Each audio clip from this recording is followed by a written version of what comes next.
नमस्कार, good evening दोस्तों। I am back again and आज हम करेंगे वन शॉट नहीं, एक्चुअली टू पार्ट में हम करेंगे। आज हम नमपाई को complete. So this video is all about नमपाई, जिसकी फुल फॉर्म होती है न्यूमेरिकल पाइथन। Numerical Python. देखो, ये जो नमपाई है ना, इस नमपाई की पूरी कहानी सिर्फ एक चीज़ पे बेस्ड है, और वो चीज़ है एरे। अरे वाला अरे नहीं, ये एरे है, ARRAY। जस्ट लाइक हमने जैसे पढ़ा था,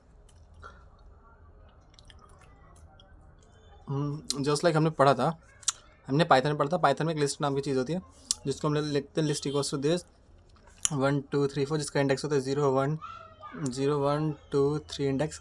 सो हमने इसके साथ हमने इंडेक्सिंग करना सीखा था, हमने स्लाइसिंग करना सीखा था, हमने और भी बहुत सारे ऑपरेशन सीखे थे। हमने लेंथ फंक्शन का यूज़ करना सीखा था, और भी बहुत सारे फंक्शन का यूज़ करना सीखा था। सो जो एरे होता है ना, काइंड ऑफ वो लिस्ट ही होती है। बस लाइक ये मान लो कि लिस्ट जो है वो थोड़ा अपग्रेडेड वर्जन है एरे का, और एरे एकदम बेसिक वर्जन है अबाउट लिस्ट। सो ये बहुत ज़्यादा फास्ट होती है। So it is array is kind of, तुम इसको लिस्ट की तरह ट्रीट करो। Array is somewhat similar to list. तो जो काम तुम लिस्ट के साथ करते हो, सारा काम तुम एरे के साथ कर सकते हो। But arrays are fast. Array बहुत ज़्यादा फास्ट होता है। जैसे कि हमने पहले ही पढ़ा था कि पाइथन होती है वो स्लो होती है बहुत ज़्यादा। सो पाइथन के अंदर हम लिस्ट में काम नहीं करते, क्योंकि पाइथन के अंदर लिस्ट में काम करेंगे तो बहुत ज़्यादा स्लो हो जाएगा। इसलिए हम एरे का यूज़ करते हैं, और एरे का यूज़ करने के लिए हम नंपाई का यूज़ करते हैं।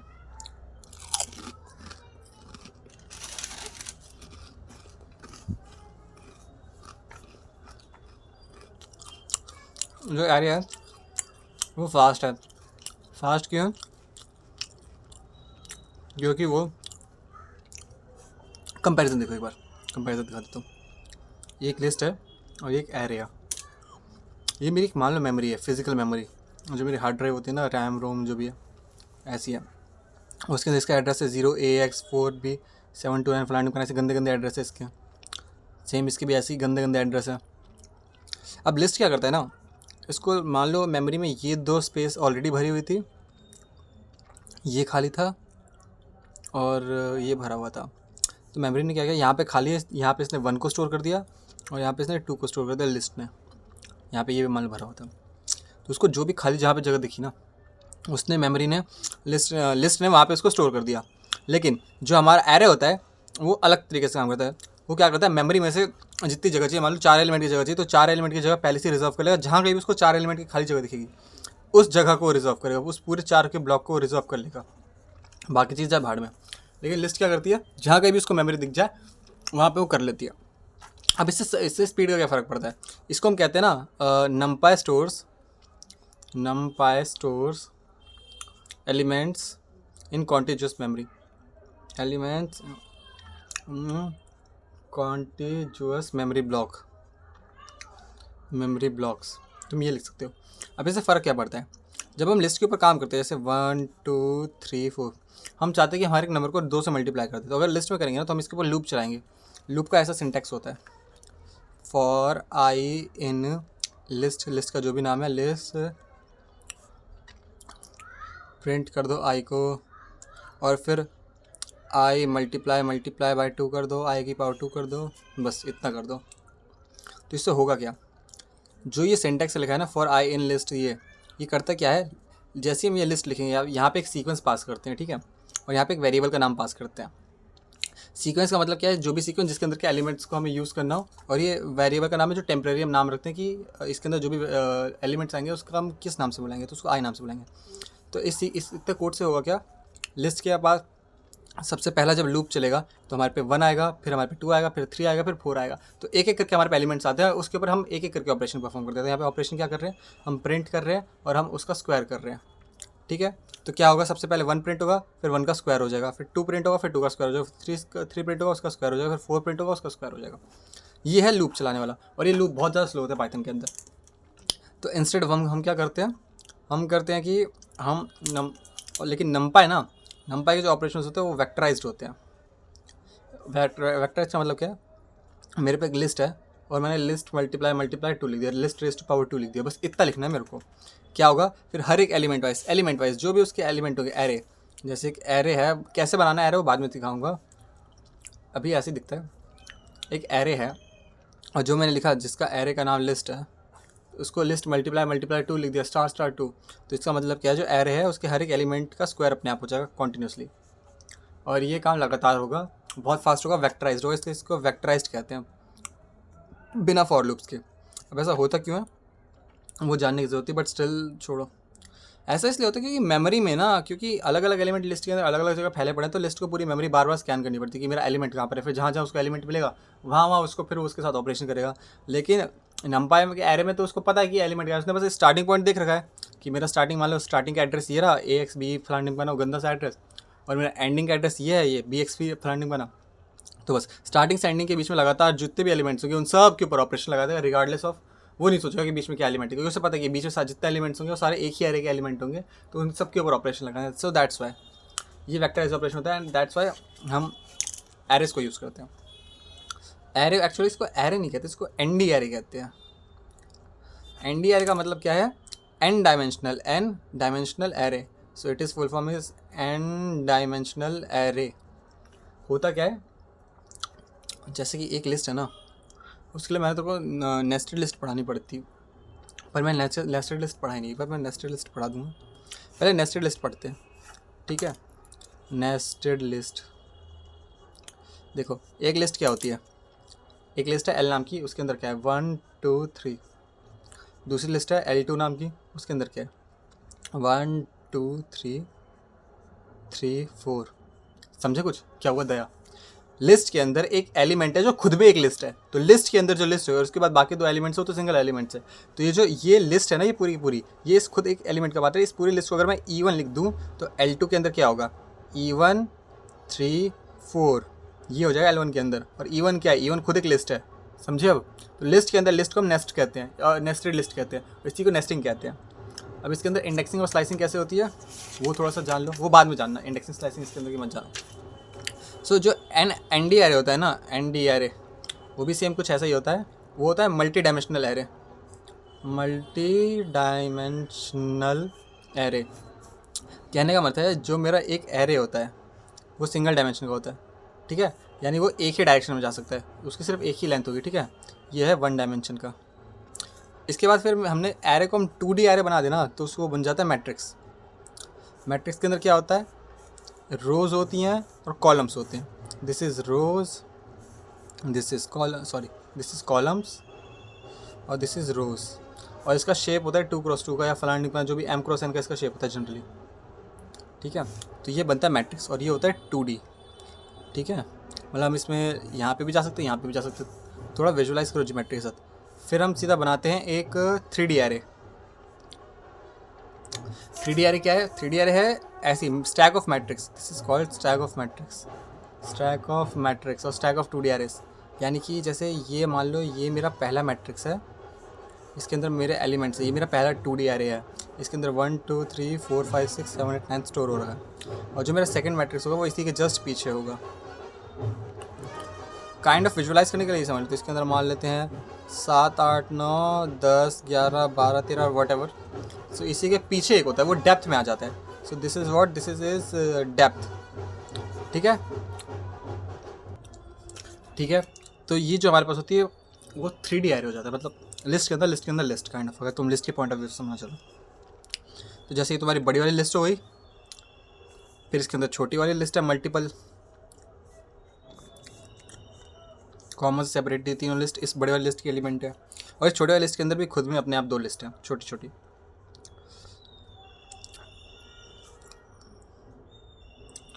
ठीक है।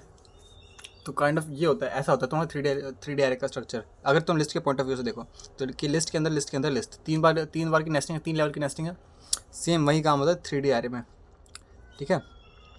I know visualize first time के लिए विजुअलाइज करना बहुत बेकार है, लाइक पर क्या करूँ यार, मैं फेस ऑन द स्पॉट समझा भी नहीं सकता, ऑन द स्पॉट टाइम ही नहीं मिला। खैर, तो हमारे पास n डायमेंशनल एरे होता है, ठीक है। और n डायमेंशनल एरे अब ऐसा इसका क्यों होता है, इसका यूज़ क्या होता है ये आगे पढ़ेंगे बस। मतलब ये समझ लो कि मैट्रिक्स का जैसे हम यूज़ करते हैं ना एग्जाम में, मैथ्स में पढ़ा हुआ मैट्रिक्स का क्या यूज़ है, सेम वैसे ही यूज़ होता है 3D का भी और 4D का भी। और ऐसे n डायमेंशनल तक होता है, n मतलब n वो 500 200 400 कहीं तक भी जा सकता है, बट जनरली हमारे सिलेबस में 3 तक ही होता है, इससे ज़्यादा हमारी औकात से बाहर है ना, इसलिए तो हमने पता कर लिया कि हम एरे होता क्या है, क्यों एरे फास्ट होता है और क्यों हम नंपाई को यूज़ करते हैं। अब आगे जाकर देखेंगे इसको यूज़ कैसे करते हैं और एरे को क्रिएट कैसे करते हैं और एरे से रिलेटेड फंक्शंस। ठीक है, चालू करते हैं। हमने ये भी देख लिया कि नंपाई जो है वो इंटरनली कॉन्टिग्यूअस मेमोरी ब्लॉक के अंदर अपना डेटा स्टोर करता है, जिससे सारे ऑपरेशंस जो है वो वेक्टराइज हो जाते हैं। जो हमारा नंपाई है वो स्टोर करता है कॉन्टिग्यूअस मेमोरी ब्लॉक के अंदर, कॉन्टिग्यूअस मेमोरी ब्लॉक्स के अंदर वो स्टोर करता है। ऑपरेशंस वेक्टराइज्ड होते हैं, और हाँ एक और बात, पाइथन अपने आप में स्लो है बट नंपाई जो है ना उसको हम सी लैंग्वेज में लिखा है। हम उसको यूज़ पाइथन के सिंटैक्स के थ्रू करते हैं, पाइथन के राइटिंग स्टाइल में हम उसको करते हैं, बट इंटरनली ना हमने उसको सी लैंग्वेज में लिखा है। सो इंटरनली रिटन इन सी, इसलिए फास्ट होती है क्योंकि सी सबसे ज़्यादा फास्ट है। एक्चुअली असेंबली सबसे ज़्यादा फास्ट है बट असेंबली को यूज़ नहीं करते, इसलिए हम सी को यूज़ करते हैं। तो सी फास्ट है और हम इसके अंदर no need of Python loops, हमें लूप्स का यूज़ नहीं करता पड़ता। No need of Python loops, क्योंकि पाइथन के लूप्स सबसे ज़्यादा हैवी होते हैं कंप्यूट करने में।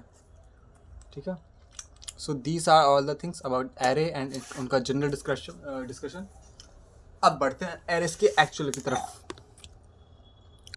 तो चलो अब करते हैं हम वो एरे क्रिएशन। हम एरे को एक्चुअली में क्रिएट कैसे करते हैं, जो अब तक एरे एरे अरे अरे तक कर रहे हैं उसको क्रिएट कैसे करते हैं एंड यूज़ कैसे करते हैं।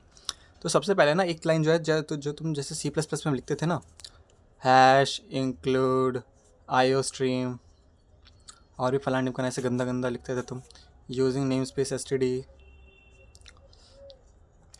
वैसे इसमें भी कुछ लिखना पड़ता है नमपाई को यूज़ करने के लिए। तो तुम्हें वो क्या लिखना है, तुम्हें लिखना है इम्पोर्ट नमपाई एज np, अपने कोड की फर्स्ट लाइन में लिखना है। और उसके बाद से तुम नॉर्मल अपनी पाइथन लिखो, बस स्टार्टिंग में ये लाइन लिखते हो, उसके बाद नॉर्मल पाइथन लिखो। और नॉर्मल पाइथन में जब भी तुम कोई भी नमपाई स्पेसिफिक फंक्शन का यूज़ करोगे, नमपाई स्पेसिफिक प्रोग्राम का यूज़ करोगे, तो उसके साथ में ज़रूर लिखोगे np.func। फंक मतलब जो भी फंक्शन का नाम हो, यहाँ पे फंक तो जनरल है, यहाँ पे कुछ भी चेंज होगा बट np डॉट हमेशा कॉमन रहेगा। ठीक है, so this is the thing now. अब जो एरे क्रिएशन है ना वो बहुत ही ज़्यादा सिंपल है। सबसे पहला इसका मेथड आता है डॉट एरे का यूज़ करके, डॉट np डॉट एरे का यूज़ करके। तो यहाँ पे देख रहे हो तुम, एरे एक फंक्शन है, np डॉट हमेशा लगा है साथ में क्योंकि नंपाई स्पेसिफिक फंक्शन है, और ये ब्रैकेट जब भी फंक्शन यूज़ करूँ तो ये छोटे कर स्मॉल ब्रैकेट्स हमेशा यूज़ करते हैं। तो बहुत ही सिंपल है इस फंक्शन को यूज़ करना। जैसे मान लो तुम्हारे पे एक लिस्ट दे रखी है, लिस्ट इक्वल्स टू 1 2 3 4, ये पाइथन कोड लिख रहा हूँ मैं डायरेक्ट, ये ऐसा नहीं है मैं इंग्लिश लिख रहा हूँ, ये पाइथन कोड ही है क्योंकि इंग्लिश और पाइथन कोड दोनों सेम टू सेम है। ठीक है, लगभग। तो मेरे पे एक लिस्ट पड़ी है ऐसी, अब मेरे को इसको कन्वर्ट करना है एरे में। तो मैंने एक वेरिएबल बनाया एरे नाम का, और मान लो मैंने ऊपर इंपोर्ट कर रखा है इम्पोर्ट नमपाई एज np। ये जो लाइन है ना सबसे ऊपर, ये मैं मान लेता हूँ डिफ़ॉल्ट मेरे हर प्रोग्राम में चलेगी। तो ये तुम लोग लिख लेना, तुम लोग लिखना मत भूलना कोड के अंदर, वरना एरर आ जाएगी। यहाँ पे मैं नहीं लिख रहा बट बिकॉज टाइम बचाने के लिए, but you know you guys you understand. तो मैंने एक एरे नाम के वेरिएबल बनाया तो तुम्हें आता है equals to np dot array, bracket के अंदर लिस्ट को बस लिस्ट डाल दी, लिस्ट का जो भी नाम है LIST है, ऊपर जो भी मेरा सीक्वेंस था जिस चीज़ को भी एरे में कन्वर्ट करना था, चाहे वो लिस्ट हो, चाहे वो टपल हो, चाहे वो डिक्शनरी हो, उसको मैंने नीचे लिख दिया array equals to np dot array list, और बस बन गई मेरी। अभी एक नंपाई एरे बन चुका है और कुछ नहीं करना मेरे को इसमें। अब जो भी ऑपरेशन करूँगा या जो भी मेमोरी के अंदर जो भी सीन मैंने बताया ना एरे के बारे में, जितनी भी अच्छी बातें की वो सारी इस चीज़ के अंदर आ गई। अब कहीं भी मेरे को यूज़ करना हो तो मैं एरे नाम के वेरिएबल का यूज़ करूँगा। ठीक है, जब भी अपनी इस लिस्ट को काइंड ऑफ यूज़ करना होगा तो, क्योंकि वो एरे में कन्वर्ट हो चुकी है। सो आई होप तुम समझ रहे होगे, because if you are first time coder then I know it is hard to believe और it is hard to imagine और वॉट एवर इट इज़। तो बस सिंपल यही है np डॉट एरे। और हाँ एक और फंक्शन है इसके अंदर, एक और चीज़ पास करते हैं, लाइक जो चीज़ हम पास कर रहे हैं, जो इनपुट दे रहे हैं इस फंक्शन को, ये ब्रैकेट के अंदर जो देते हैं ना उसको इनपुट कहते हैं। तो ब्रैकेट के अंदर मैंने क्या दिया, लिस्ट दे दी, लिस्ट जो भी लिस्ट का नाम था मैंने वो दे दिया। इसके साथ हम एक और चीज़ देते हैं कॉमा लगा के, जिसको कहते हैं डी टाइप। ज़रूरी नहीं है, ऑप्शनल होता है ये डी टाइप बताऊंगा क्या होता है। डी टाइप मतलब डेटा टाइप, मतलब जो लिस्ट है उसका डेटा टाइप क्या रखना चाहिए, ये सारे डेटा टाइप आगे बताऊंगा। ठीक है, सो पहला मेथड हमारा हो चुका है np डॉट एरे।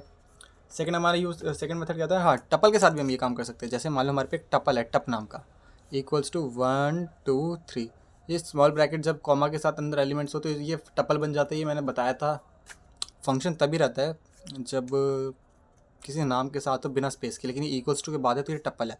तो ये टप है, अब मेरे को एक एरे बनाना है, टप अंडरस्कोर एरे, ये वेरिएबल बनाया मैंने टप एरे नाम का। इसके अंदर मैंने क्या लिखा, np.array अंदर पास कर दिया टप टप, यानी कि जो मेरा टपल था उसका वेरिएबल नेम पास कर दिया बस, और बंद कर दिया। और अगर मैं चाहूँ तो ये भी कर सकता हूँ, np.array और टप कॉमा, सेकेंड चीज़ मेरे को क्या इनपुट देनी है, D type. So D type equals to uint64। वैसे ये तुम समझ, ये चीज़ तुम्हारे काम की नहीं है, डी टाइप छोड़ दो बस। हाँ मैं ऐसे दे सकता हूँ कि tup underscore array underscore 2 equals to this. और हाँ, कोड भी तुम्हें ऐसे लिखना है, कॉपी में अगर तुम्हें लिखना होगा तो ऐसे कोड लिखना है, ऐसे कोड लिखते हैं और कुछ नहीं होता इसमें, ठीक है। So this is first method of creating array. Second method is simple, np.as array, as array, ठीक है। एज एरे में क्या करते हैं, makes copy avoids copy if possible, okay. Array as array भी सेम काम करता है, बस ये जो है ना एक चीज़ याद रखना, जो एरे है ना वो कॉपी बना देता है, क्रिएट्स अ कॉपी, और ये tries to not create a copy. अभी कॉपी किया है, कॉपी क्यों बनाते हैं, क्यों नहीं बनाता, डिटेल में देखेंगे इसको आगे वाले टॉपिक्स में। बट अभी ये मान लो सेम ऐसे ही चलता है, हम अगेन सेम यही फंक्शन यूज़ करेंगे। मेरे पे टप पड़ा है 1 2 3 नाम का, और मैंने यूज़ किया अरे equals to np.as array, bracket में टप पास कर दिया, और डेटा टाइप देना चाहता तो नहीं देना चाहता तो नहीं, तो कोई दिक्कत नहीं, तो मेरा एरे बन गया। ये 1 2 3 अब मेरा एरे के अंदर आ जाएगा, ठीक है। अब मैं एरे, अब जब मैं इंडेक्सिंग करूँगा ना, जैसे लिस्ट के अंदर करता था, अब मैं एरे के अंदर 0 इंडेक्स निकालूंगा तो वो मेरा 1 आएगा। एरे टपल की तरह, मतलब समझ ही रहे हो ना तुम क्या कहना चाह रहा हूँ मैं, ठीक है। So this is np.as array function का ब्रैकेट भूलना मत। अगला क्या है, अरेंज फंक्शन। अभी अरेंज और रेंज, अगर तुमने फॉर लूप्स पढ़े होंगे, जो कि तुमने नहीं पढ़े क्योंकि टाइम नहीं मिला, तो फॉर लूप्स के लिए यूज़ होता है। This is second thing, third thing actually, जिसका नाम है अरेंज फंक्शन, np.arrange, ARANGE, ठीक है। अरेंज को ना हम यूज़ करते हैं ऐसे, इसके अंदर 3 चीज़ें हमें पास करनी होती है, स्टार्ट, स्टॉप और स्टेप नाम की हमें चीज़ पास करनी होती है, ठीक है। ठीक है, इसमें होता क्या है, जैसे हमने आई थिंक स्लाइसिंग में मैंने तुम्हें स्टार्ट स्टॉप स्टेप बताया था, कहने का मतलब ये एक सीक्वेंस बना देता है। जैसे मैंने लिखा ना, एरे नाम का variable equals to numpy.arrange, np.arrange, ARANG, double R नहीं होता, सिंगल आर होता है, तो ये स्पेलिंग का थोड़ा ख्याल रखना। अरेंज, और स्टार्ट मैंने क्या किया 0, स्टॉप मैंने क्या किया 10, और मैंने स्टेप क्या किया 1। तो एक ऐसा सीक्वेंस बना देगा 0 से लेकर 10 तक का, जिसमें स्टेप होगा 1। तो सीक्वेंस क्या बनेगा, 0 1 2 3 4 5 6 10 तक, इस तरह के एक एरे बना देगा, ठीक है। लिस्ट नहीं बनाएगा, याद रखना, टपल बनाएगा, एरे बनाएगा। एरे खुद में एक अलग चीज़ है, एरे एक अलग डेटा टाइप है, जैसे लिस्ट और टपल है ना, उसी तरह एक एरे होता है। तो एरे को लिस्ट और टपल से कंपेयर मत करो कि वो लिस्ट जैसा ही है, लिस्ट जैसा है बट लिस्ट नहीं है, ठीक है। और अगर मैंने लिखा होता स्टार्ट स्टॉप एंड की जगह 0 पे स्टार्ट करो, 10 पे स्टॉप करो, लेकिन स्टेप 3 कर लो, तो क्या होता है 0 3 6 9 बस, क्योंकि 10 तो आता नहीं, क्योंकि 10 से, क्योंकि अगला स्टेप कहाँ जाएगा, अगला स्टेप 12 पे जाएगा और वो 10 से बाहर है, तो बस ऐसा होता है पहला। या फिर तुम ऐसे भी लिख सकते हो, np.arrange array equals to np.arrange, bracket में डालो start equals to 0, stop equals to 10 और स्टेप इक्वल्स टू 15 और वॉट एवर। बट तुम ये नाम दोगे तो भी सही है, बिना नाम दिए डायरेक्ट दो तो भी सही है, बट नाम दे दो तो तुम्हें पता रहता है कि स्टार्ट करना, स्टॉप करना या क्या करना है। और अरेंज में तुम कैसे याद रखोगे, जब np.array होता है तो डायरेक्ट एरे कन्वर्ट कर देता है, एज एरे होता है तो डायरेक्ट एरे में कन्वर्ट कर देता है। और जब अरेंज यानी कि रेंज आ रहा है ना, यानी कि हमें एक रेंज बनानी है, तो रेंज बनाने के लिए हमें बताना पड़ेगा कहाँ से शुरू करना है, कहाँ पे खत्म करना है, कितने कितने कदम लेने हैं, ये बताना पड़ेगा। बस थोड़ा बहुत याद करने की ट्राई करो। तुम ये भी कर सकते हो, स्टार्ट तुम 0 पे कर दो, एंड तुम स्टार्ट 10 पे करो, एंड तुम 0 पे करो, और स्टेप -1 का दे दो, तो ये बनाएगा 10 9 8 ऐसे ऐसे करके नेगेटिव में, ठीक है। ऐसा होता है कुछ, तो तुम ये भी कर सकते हो, तुम कुछ भी कर सकते हो जो भी कॉमन सेंस के थ्रू वो बन जाए, ठीक है। चौथा क्या होता है, लिन स्पेस, np.lin स्पेस, ये बहुत काम की चीज़ है। लिन स्पेस यानी कि लीनियरली स्पेस्ड शॉर्ट फॉर्म में, ठीक है। इसमें भी अगेन तुम 3 चीज़ें पास करते हो, स्टार्ट स्टॉप, और इस बार स्टेप की जगह तुम पास करते हो नम, ठीक है। कहने का मतलब ये है कहाँ पे स्टार्ट करना है, 0 पे स्टार्ट करना है, खत्म कितने पे करना है, 10 पे करना है, और नम यानी कितने एलिमेंट्स बनाने हैं, कितने एलिमेंट्स 100 एलिमेंट्स बनाने हैं, 100 200 500 1000 कुछ भी डाल दो। तो ये बताओ क्या बनाएगा, 0 से 10 तक का एक सीक्वेंस बनाएगा स्टार्ट से स्टॉप तक का, जिसके अंदर 100 एलिमेंट्स होंगे और वो सारे के सारे इक्वली गैप्ड होंगे। जैसे कि मैंने 0 से 10 0 10 10 लिया, तो 0 से 10 तक 10 एलिमेंट्स बना दो, तो हर एक का गैप कितना पड़ेगा, 1 का गैप पड़ेगा। So obviously 10 by 10 total 10 elements बन रहे हैं और 10 का गैप है तो गैप 1 का पड़ेगा, ठीक है। इसी तरह 0 से 10 तक बनाना है, हमारे पे 10 की रेंज है और एलिमेंट्स कितने हो जाएंगे, मान लो मैंने इसको 100 लिख दिया, तो 10/100 यानी कि गैप 0.1 का पड़ेगा। तो पहले बताओ कहाँ पे 0, फिर 0.1, फिर 0.2, ऐसे करते करते ये 100 इसी तरह 10 तक चला जाएगा। और टोटल कितने एलिमेंट्स बनेंगे, 100। तो ये जो नम है ना कि नंबर ऑफ एलिमेंट्स से ये डिफाइन करता है। तो सेम जैसे तुमने ऊपर यूज़ किया था np डॉट फंक्शन पास करके, वैसे ही तुम यूज़ करोगे। यही चीज़ है। देखो अब जितने भी आगे एरे के फंक्शंस होंगे ना, वो मैं तुम्हें बता दूंगा कि इसके पैरामीटर्स क्या क्या है। इनको हम पैरामीटर्स कहते हैं कि क्या क्या पैरामीटर पास करना है फंक्शन को। दिस इज कॉल्ड पैरामीटर्स और आर्ग्यूमेंट्स। पैरामीटर, हम फंक्शन को पैरामीटर पास करते हैं कि किस किस पैरामीटर के बेसिस पे उसको एक्ट करना है, ठीक है।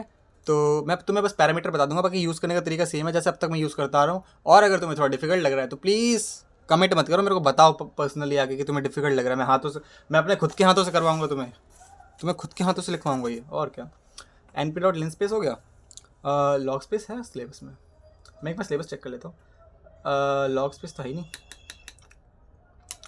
अरेंज वंस, अबे ones like zeros, zeros like empty, empty like full, full like identity, ठीक है। अब इसके बाद ना 3 बचे हैं, वंस, एम्प्टी, जीरोस और ones like, empty like. AMP, मेरी स्पेलिंग गलत है, अगर मेरी राइटिंग समझ नहीं है तो प्लीज़ मेरे वॉइस पे ध्यान दो। एम्प्टी लाइक और जीरोस का जीरोस लाइक, क्योंकि मेरी स्पेलिंग गलत है मुझे पता है। Log space zeros ones empty full, full भी तो होगा एक, फुल और फुल लाइक भी है, फुल और फुल लाइक, ठीक है। ये अभी 8 फंक्शंस है। Ones like, zeros like, empty like, ये जीरोस है, ZEROES, जीरोस और जीरोस लाइक, ONES और वंस लाइक, ठीक है। स्पेलिंग में थोड़ा ध्यान रखना, और स्पेलिंग ना भी हो ना तो सजेशन दे देता है, अगर तुम्हारे कोड एडिटर पे मतलब कंप्यूटर पे कोडिंग करोगे तो थोड़े बहुत सजेशन आ जाते हैं कि 1 होगा या वंस होगा, वो चीज़ बता देता है, ठीक है। तो ये 8 फंक्शन है। अब इस 8 फंक्शन का काम क्या है, 8 फंक्शन का काम देखो।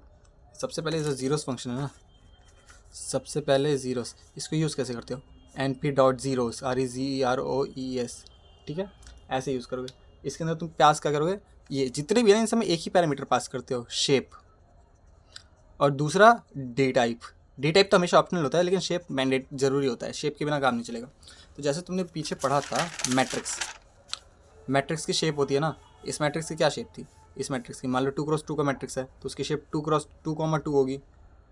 अगर एक ऐसा सिंपल एरे है जिसमें एक ही कॉलम है, नहीं मतलब मल्टीपल कॉलम्स है, जैसे शेप बताओ क्या होती है, शेप होती है row comma column, depth comma row comma column actually. But हम जनरली अगर मैं 2D यूज़ कर रहा हूँ, अगर मैं 2D यूज़ अरे पीछे लिख लेता हूँ मैं, अगर मैं 2D यूज़ कर रहा हूँ तो उसकी शेप होगी रो कॉमा कॉलम, यानी कि जो भी मैं अगर मेरे को 2D मैट्रिक्स बनाना है ना तो मैं शेप क्या दूंगा, रो कॉमा कॉलम। और अगर 3D बनाना है तो मैं उसकी शेप दूंगा depth comma row comma column, ठीक है।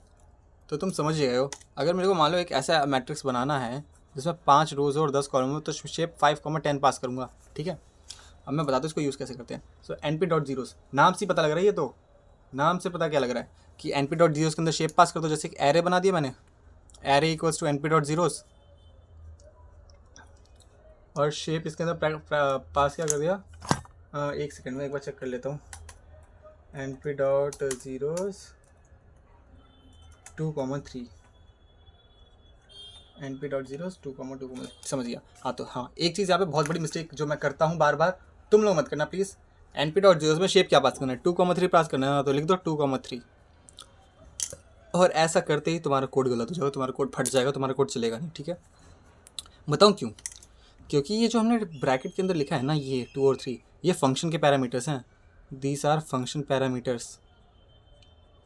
अब फंक्शन में सिर्फ एक ही इंटीजर अलाउ करता है, दूसरा इंटीजर अलाउ नहीं होता इस वाले फंक्शन में।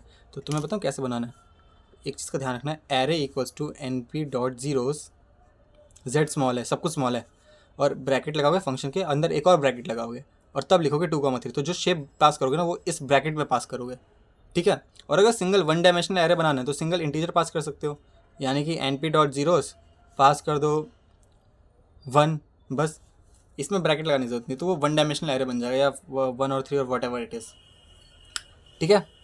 अब इससे होगा क्या, जो जीरोस होता है ना, जीरोस का मतलब होता है सारे वैल्यू जीरो। तो अगर तुमने 2x2 का एक एरे बनाया, तुमने एक एरे बनाया, array equals to np.zeros 2x2 shape इस तुमने पास कर दी, तो इससे बताऊँ क्या बनेगा, एक ऐसा मैट्रिक्स बन जाएगा 0 0 0 0 2x2 का मैट्रिक्स, जो जिसमें सारे एलिमेंट जीरो है। बस np.zeros यही करता है। सेम अगेन np.ones, वंस भी ऐसा ही करता है, वो वन सारे ऑल एलिमेंट्स वन बना देगा, ठीक है। तो ये तो तुम समझ गए, मेरे को करवाने की जरूरत नहीं, np.ones कैसे होता है, ठीक है। और np.empty, np.empty, empty भी सेम करता है। वो ना एक बस क्या करेगा ना, empty क्या है, मतलब उसमें एक्चुअली में कोई वैल्यू नहीं भरता, बस उतना पार्ट ऑफ मेमोरी, जैसे 2x2 अगर तुमने बोला तो 2x2 के लिए मान लो 4 ब्लॉक मेमोरी चाहिए, मान लेते हैं। तो वो 4 ब्लॉक मेमोरी ना, वो 4 ब्लॉक मेमोरी तुम्हारे रिजर्व कर दिया कि ये नंपाई की मेमोरी है इस एरे के नाम पे, और इसको कोई और यूज़ नहीं कर सकता, इस मेमोरी में कुछ और नहीं आएगा, बस इतना कर दिया, बाकी तुम इसमें बाद में भर सकते हो। तो एम्प्टी का मतलब यही है कि उस जगह को खाली रख दो, बस काइंड ऑफ जगह रिजर्व कर ली, और कुछ नहीं है। और फिर एक और आता है np.full नाम से। तो np.full का बताऊँ क्या है, इसमें 2 पैरामीटर पास होते हैं, एक तो शेप नाम का वैल्यू, एक शेप पास होता है, और एक फिल नाम का फिल अंडरस्कोर वैल्यू नाम का फंक्शन पास होता है। फिल अंडरस्कोर वैल्यू होता है, इसको यूज़ कैसे करते हैं, इसको करना सिखा देता हूँ, तुम यूज़ करोगे एरे। एरे यहाँ पे मैं जनरली यूज़ करो, कोई भी वेरिएबल का नाम यूज़ कर सकते हो। Array equals to np.full, bracket के अंदर शेप पास करोगे तुम 2,2, ब्रैकेट के अंदर कॉमा, फंक्शन का दूसरा पैरामीटर क्या पास करोगे 5, या कोई भी ऐसा इंटीजर या कोई भी नंबर कुछ भी पास कर दो, यहाँ पे कोई फ़र्क नहीं पड़ता, कोई भी नंबर पास कर दो। तो इससे होगा क्या, 2x2 का एक मैट्रिक्स बन जाएगा जिसके अंदर सारी वैल्यूज़ 5 होंगी, जो भी फेल वैल्यू होगी वही होगी। तो एरे तो वंस सब में 1 कर देता है, जीरो सब में 0 कर देता है, एम्प्टी सब में एम्प्टी कर देता है, और फुल के अंदर हम पास कर सकते हैं किस वैल्यू से उसको फुल करना है, किस वैल्यू से पॉपुलेट करना है हमारे मैट्रिक्स को और वट एवर जो भी एरे होता है। मैं 2D पे 3D पे जाने, क्योंकि 3D बहुत कॉम्प्लेक्स हो जाता है, बट 2D का एग्जाम्पल से समझाऊंगा, मोस्टली 2D ही आता है, ठीक है। तो हमारे ये तो 4 फंक्शन हो गए, जीरोस वंस एम्प्टीज फुल। अब ये लाइक वाले फंक्शन, इनके सबके आगे जो अंडरस्कोर लाइक लगाए ना, ये ना कॉपी करते हैं शेप को और डेटा टाइप को फ्रॉम अनदर एरे, बस, ठीक है। अब इससे होता क्या है ना, ये थोड़े काम चलाऊँ शॉर्टकट मेथड से फ्रेंड। इससे होता क्या है, जैसे मैंने यूज़ किया जीरोस लाइक, जैसे मेरे पे एक एरे है ARRAY np.linspace पता क्या होती है, पता ही होगा, तो मैं बताया मैंने कि लीनियरली स्पेस्ड एलिमेंट्स बनाते हैं, 0 से लेकर 10 तक बनाओ 10 एलिमेंट्स, ठीक है। तो 0 से लेकर 10 तक वो 10 एलिमेंट, वो 0 1 2 0 1 2 ऐसे ऐसे बना देगा जो भी, ठीक है। मान लो मेरे पे एक ऐसे ऑलरेडी एरे पड़ा है, फिर मैंने क्या किया, एरे टू नाम का एक वेरिएबल बनाया, उसके अंदर मैंने बनाया np.zeros like, np.zeros underscore like, और उसके अंदर पास कर दिया अपना एरे1 एरे, बस यही करना होता है हमें। तो जीरोस लाइक का मतलब क्या है, नाम से ही समझो ना, पाइथन में सब कुछ नाम ही है। इसके कहने का मतलब है एक ऐसा वो बनाओ, एक एरे बना दो सेम ऊपर वाले जैसा, उस एरे जैसा जो भी मैं इसके अंदर पास कर रहा हूँ, बस उसके अंदर सब कुछ जीरो। तो कहने का मतलब ये उसी सेम शेप का, तो वो सेम शेप का एरे बनाएगा, जैसा एरे1 होगा। अगर एरे1 का शेप 2x2 हुआ, अगर A1 का शेप 2x2 हुआ, तो A2 का जो शेप होगा ना वो भी 2x2 होगा। अगर A1 का डेटा टाइप होगा uint64, तो इसका भी डेटा टाइप uint64 होगा। बस उसमें कोई सा भी रैंडम एलिमेंट्स होंगे या जो भी मेरे डिसाइडेड एलिमेंट्स होंगे, और इसमें सब कुछ जीरोज़ होगा, समझे। यही होता है जीरोस लाइक, या जो भी लाइक अंडरस्कोर लाइक फंक्शन है। तो हमारे पे क्या फंक्शन है, पहला np.zeros लाइक, तो सारे ज़ीरो बना देगा, सेम शेप और सेम डेटा टाइप के। Second np.ones like, ONES like, ये भी क्या करेगा, सारे 1 बना देगा, ठीक है। तीसरा np.empty like, empty underscore like, वो एम्प्टी कर देगा, उतनी स्पेस रिजर्व कर देगा, सेम शेप की, सेम डेटा टाइप की, ठीक है। डेटा टाइप मेंशन करना ज़रूरी होता है, वैसे ज़रूरी नहीं होता, बट हाँ तुम्हें कई बार करना पड़ता है, वो आगे डिटेल में इसका डिस्कशन करेंगे, 1 2 3 4। और np.full like, np.full underscore like, इसके अंदर भी सेम यही पास करते हो, एरे, एक एरे पास करते हो, जो भी एरे जिस भी टाइप का तुम्हें बनाना है, जो जिसका भी कॉपी पेस्ट करना है, और दूसरी फिल अंडरस्कोर वैल्यू तुम पास करते हो कि किस वैल्यू से उसको पॉपुलेट करना है। तो सेम शेप का, सेम डेटा टाइप का उस तुम्हारी गिवन वैल्यू के साथ वो मैट्रिक्स बना देगा, ठीक है। So that is what it is. फिर हमारे पे दो स्पेशल फंक्शंस बचते हैं, जिसमें पहला है np.i।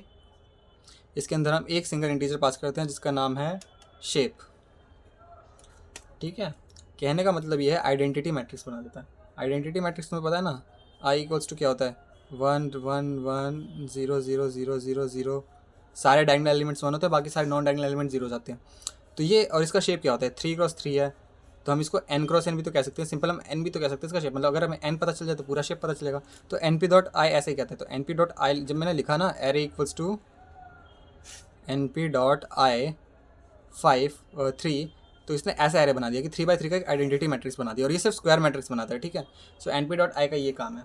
और सेकंड है np.identity। np.identity, आइडेंटिटी में आई स्मॉल है, आइडेंटिटी, ठीक है। इसका भी सेम यही काम है, जो np.i का काम है वही सेम np.identity का काम है, और इससे ज़्यादा कुछ काम है ही नहीं, ठीक है। तो ओवरऑल हमारे सारे एरे क्रिएशन फंक्शंस खत्म हो चुके हैं। मैंने बहुत डिटेल में एक्चुअली बता दिया, इतना टाइम मेरे को लेना नहीं चाहिए था इस टॉपिक पे, बट स्टिल क्योंकि करना ज़रूरी था, तुम फर्स्ट टाइम कर रहे हो तो एक बार मैं समराइज़ कर देता हूँ पूरे को। हमारे पे क्या था, हमारे पे पहला था, मैं np डॉट नहीं लिखूँगा, मैं सिर्फ फंक्शन का नाम लिख दूँगा, तो np डॉट उसके आगे अपने आप आ जाएगा। पहला क्या था हमारे पे, एरे np.array, जो क्या करता था, किसी भी सीक्वेंस को एरे में कन्वर्ट कर देता था। सेकंड था np.asArray, ये भी सेम यही काम करता था जो ऊपर वाला काम करता है, बस ऊपर वाला कॉपी बना देता था, नीचे वाला कॉपी नहीं बनाता था। थर्ड हमारे पे अरेंज फंक्शन है। अरेंज मतलब एक रेंज बना देता था वो, जीरो स्टार्ट स्टॉप और स्टेप की, कि कहाँ से स्टार्ट करना है, कहाँ पे स्टॉप करना है, और कहाँ कितना स्टेप लेना है। चौथा हमारे पे था linspace, np.linspace, linearly spaced elements बना देता है, कहाँ से स्टार्ट करना है, कहाँ पे स्टॉप करना है, और कितने एलिमेंट्स उसके बीच में आने चाहिए, तो ऐसे लीनियरली स्पेस बना देता है। फिर हमारे पे आए थे np.ones और वंस लाइक, ये वंस और ones like, then zeros, then empty, then full के अंदर हम फिल वैल्यू नाम की पैरामीटर पास करते थे, फिल अंडरस्कोर वैल्यू, जो भी काम आता था। सो इट इज़ लाइक दिस। और फिर हमारे पे क्या बचा, आई मैट्रिक्स बचा बस, और कुछ नहीं है, जो आइडेंटिटी मैट्रिक्स बनाता था बस। ये एरे क्रिएशन फंक्शंस थे। और अब तक हमने कितने पेज कर लिए, हमने बस 11 पेज पे आए हम लोग अब तक, अफसोस, बहुत बड़ा है यार। कोई नहीं, मैं ट्राई करता हूँ इसको जल्दी ख़त्म होने का।